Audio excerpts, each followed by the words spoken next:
Today's podcast is being brought to you by Sarson Funds, real, clear crypto.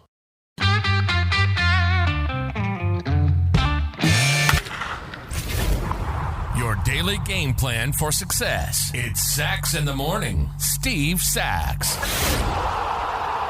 Hi, Steve Sachs here with Sachs in the Morning. Now, pretty much all of you know that I just love James Allen. He wrote the book As a Man Thinketh back in 1902. And today we're going to talk about circumstantial indifference. Sounds complicated. But listen, I wanted to share this with you. The thoughtless, the ignorant, and the indolent, seeing only the apparent effects of things and not the things themselves, talk of luck, of fortune, and chance. Seeing a man grow rich, they say, how lucky he is. Observing another become intellectual, they exclaim, how highly favored he is.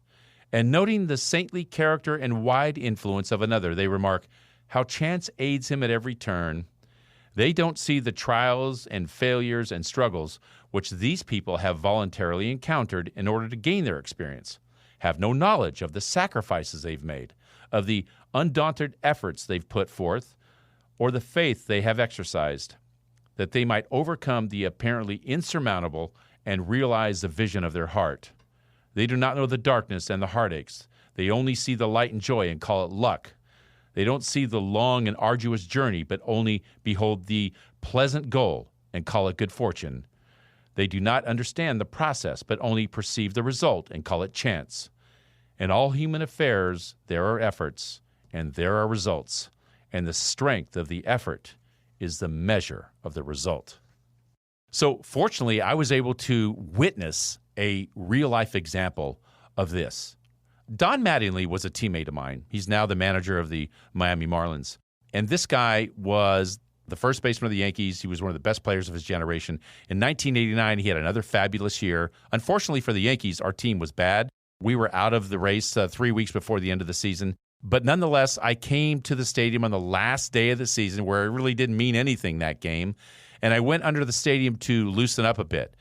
And there I saw something that was just astounded me. With about 105 or 6 degrees underneath the stadium on that hot, blistering day, there was our first baseman, Don Mattingly, at work, at practice.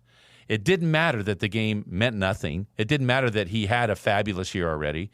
And it certainly didn't mean anything that we were out of the race 3 weeks ago. He was there working.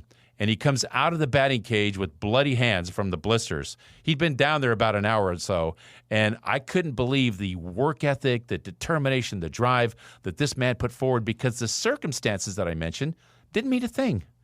Don Mattingly was on autopilot.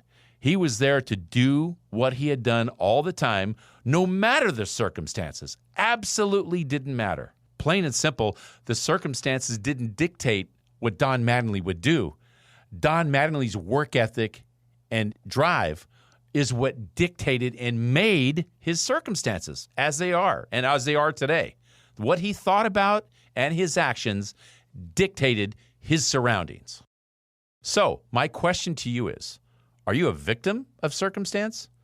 Or will your actions and thoughts eventually create a better circumstance?